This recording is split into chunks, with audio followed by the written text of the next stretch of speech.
Mike, ano to eh? Ang tawag dito yung abusadong negosyante. Di ba? Yung yung private sector corruption to at the worst. Malacanang na ang complainant, ayaw pa nilang kumilos. Ay, naku talagang buhay natin. Hindi ito pwedeng iwan lang sa dinaya ng franchise eh. Dapat ito mayroon managot eh. That is what we want to happen here.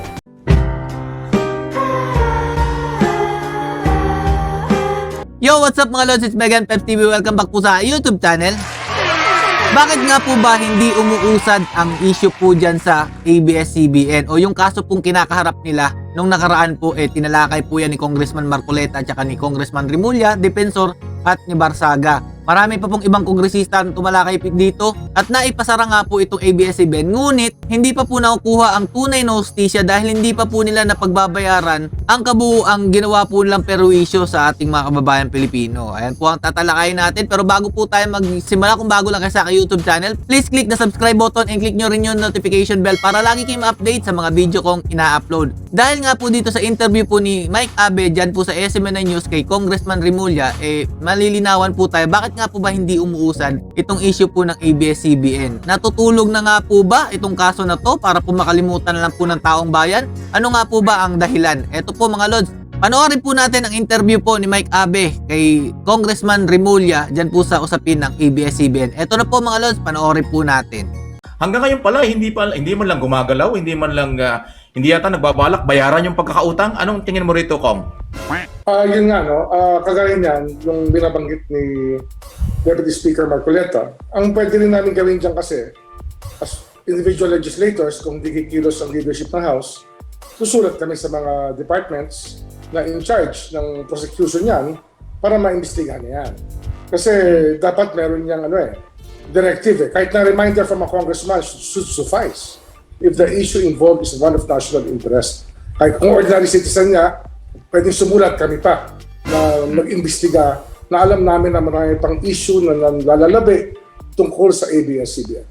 Pero Congressman, meron pong resolution eh. Ano ba yun? Di ba, pag may ganyan resolution, di ba dapat yan ay talagang ginagalaw, inire-refer sa specific committees para mapag-usapan? Kasi hindi pwedeng mabaliwala dahil merong resolution na i-file si Deputy Speaker Marcoleta, hindi ba, Kong?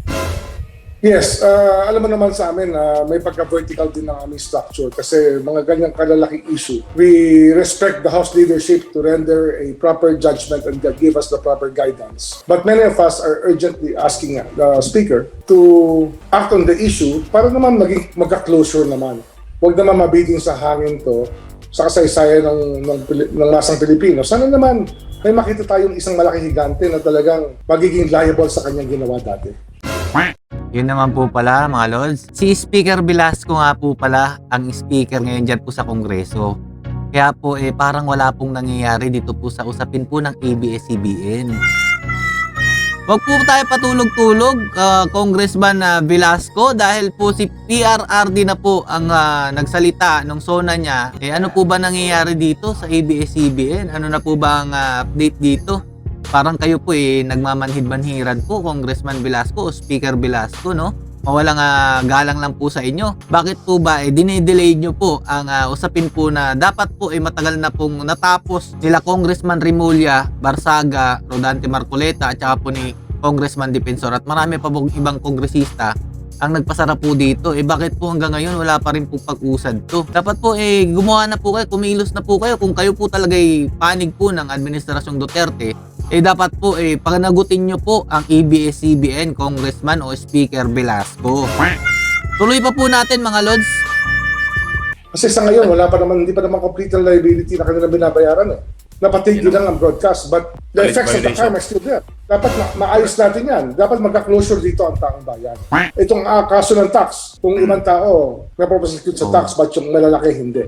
Tingnan natin kung talagang kung mapapursue ito. At saka siguro, pasintabi na ako, ang aking interpretation diyan dahil sinama ng Pangulo sa SONA. Aba, hindi lang pag-uutos yan. Dapat merong voluntaring paggalaw ang Congress para tapusin ang investigasyon. Hindi man ipinag-utos ng Pangulo, pero sinabi na niya sa SONA, inireport niya sa bayan ang kasalukuyang problema. So, alam naman natin yan ay nasa Kongreso. Dapat ang Kongreso ay voluntary din gumalaw. Tama. Bakit kailangan pang utusan at kailangan pang, di ba? Yung mga ganun. Pasintabi na dahil presidente yan eh. Tama po si Mike Abe dito mga lods. Parang gusto ko pong tumakbong kongresista po ito si Mike Abe mga lods, no? Kasi attorney po ito mga lods, matalino rin po ito. Alam niya po dapat ang gawin. Pero si Speaker Velasco mga lods, ba't di niya po alam yung dapat niyang gawin? No?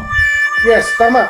The President has given the command already. Ano yan, Mike? Alam mo talaga, ang sensitivity ng politika, iba eh.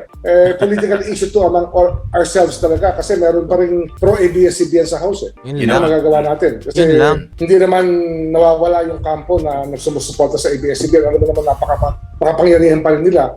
Kaya urgent talaga itong matter na to na matapos to sa term ni Pangulong Duterte. Huwag naman ito bibitinin para hindi magkaroon ng closure na maayos. Kasi mamaya, kung mamatay itong isyong ito, Yun na. baka pagdating ng next application sa next Congress, mayroon na namang ibang ugong dyan, hindi natapos itong investigasyon na ito. Dapat matapos. Mike, ano to eh? Ang tawag dito yung abusadong negosyante. Abusadong negosyante. Di ba? Yung Yes. yung private sector corruption to at the worst eh. Tapos ayaw natin aktuhan na maayos. Madaling ituro pag public official na individual, pero pag malaking corporation, ito talaga ang litmus test ng Philippine politics and justice. Dito natin Pero makikita kayo- kung ang hinating pera ay pwede pa rin matalo ng taong bayan. Eto po mga lods ha, eto rin po, bagitin ko na rin po si Deputy Speaker Atienza. Hindi po siya sa pabor sa paglilitis po dito sa ABS-CBN. Hindi ko po alam kung ano pong meron sa inyo talaga. Yun nga po, abusadong negosyante ang nabanggit po ni Congressman Remulla. Baka po meron po yata silang share dito hindi ko lang po alam. Kaya hindi nila pinapatalakay. Ano po ba? Klarong-klaro naman po na meron po talagang nilabag na batas. Bakit po ninyo pinapatulog ang kaso po ng ABS-CBN dyan po sa Kongreso? Ano ba naman po kayo? Kilos-kilos na. Malapit na pong matapos ang termino ni PRRD. Dapat kayo'y gumalaw na. Ito pa po mga lods, panoorin pa po natin. Di ba ito kung ano pasintabi na kung kung natigil ang investigasyon sa Congress, di ba dapat yung side ng mga Lopez ay sila'y gumagalaw kung paano nila ayusin ito sa mga departamento ng gobyerno, halimbawa sa Labor, sa BIR, sa NTC. Di ba dapat kanilang inaayos ito? Pero parang may balita ka ba na nung matapos ang hearing sa Congress or nabitin sa Congress, sila ba may paggalaw ng pag-aayos sa ng kanilang problema sa Executive Department? Parang wala. May problema nga. Kahit sa NTC mismo, may problema tayo. Yung mga frequency. Ano ba nangyari sa frequency? Pag hindi natin ito binibid out. Pag hindi makinabang ang taong bayan sa napakahalagang frequency ng ABS-CBN. Ano to? Discretionary sa mga NTC officials o sa mga uupo sa future? Dapat ito binibid out ko para sa transparency. Hindi maraming issue na naungkat dito, Mike, na hindi na pinag-uusapan kasi may mga taong ayaw ito pag-usapan. Yan ang big challenge ito sa speaker, sa ating speaker ngayon kasi nasa kanya. Kung alam naman nating lahat na pag ginusto ng speaker, gagalaw ang Congress. Pero pag wala siyang order, talaga hindi rin gagalaw yan. Di ba? Alam naman natin. Di ba, Kong? Well, Hindi po yan big challenge sa kanya, Lodi Mike Abe, dahil siya po ay sinasadya po yata niya yan mangyari. Dahil matagal na po yung issue na yan at marami na pong nagre-request na bakit po hindi po inuuna yung ABS-CBN, ba't tumatalakay po sila ng ibang issue, mas nauna po yung ABS-CBN na talakayin dyan po sa Kongreso.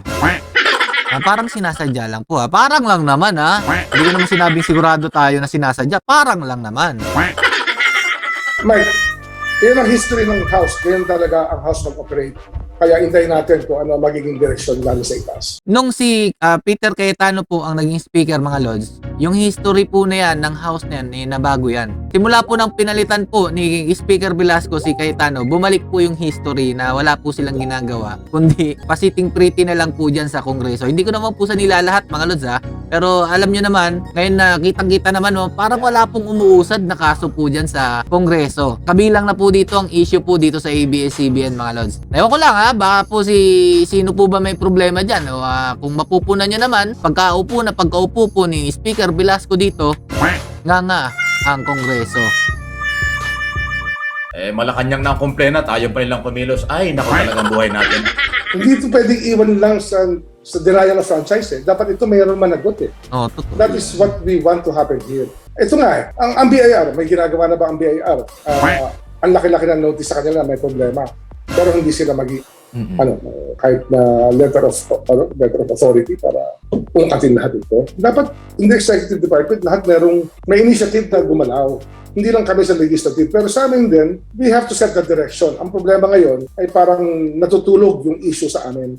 And kami ni Dante, nag-iintay lang kami. Kami mabigyan talaga ng floor sa House. Kasi ang rules namin talaga, dapat siya ma-refer yan. Pag hindi yan na-refer at hindi ito nabigyan ng authority to conduct hearings, mamamatay yan.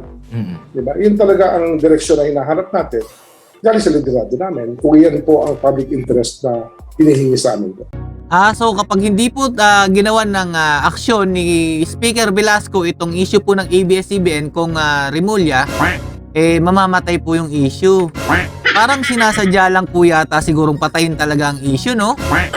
Kasi nga po, itong si Deputy Speaker Atienza at saka itong si Speaker Velasco tutol po sa pagpapaimbestiga o pagpapatuloy po ng investigasyon dyan sa ABS-CBN. So parang sinasadya po ba kung Remulla? Hindi ko lang po matukoy talaga. Paano po ba umusad yan? Bakit po kaya natutulog yung issue ng ABS-CBN? Napakalaking atraso po nito sa ating bayan. Kaya naman po ang katanungan natin kay Speaker Velasco, ano po ba ginagawa nyo dyan sa Kongreso, Speaker Velasco? Bakit po hindi ninyo napapausad itong usapin po ng ABS-CBN sa mga atraso po na ginawa nila sa ating bansa? At marami pong pagkakautang sa BIR ang ABS-CBN. Imposible naman po hindi nyo unahin yan dahil po pondo po ng gobyerno yan, di ba? Ayun po mga lods, napanood nyo naman po ang panayan po kay Congressman Remulla. Galing po yan sa SMNI News Live. Kasama po si Mike Abe. At sana po nagustuhan nyo po ang aking binahaging balita sa inyo. Kita-kita po tayo sa mga susunod na mga vlogs. Baka kapag binuksan po itong issue na ito mga lods, wala naman po tayong tulugan dito. Dahil kung naalala nyo po, halos hindi na po ako natutulog nung tinatalakay po itong ABS-CBN. Maya po, meron po talagang lumalabas na kababalaghan. Ayan po mga lods, hanggang sa muli, ito po si Peps TV. Lagi sa inyo nagsasabi ng stay safe mga lods and God bless you all. Peace!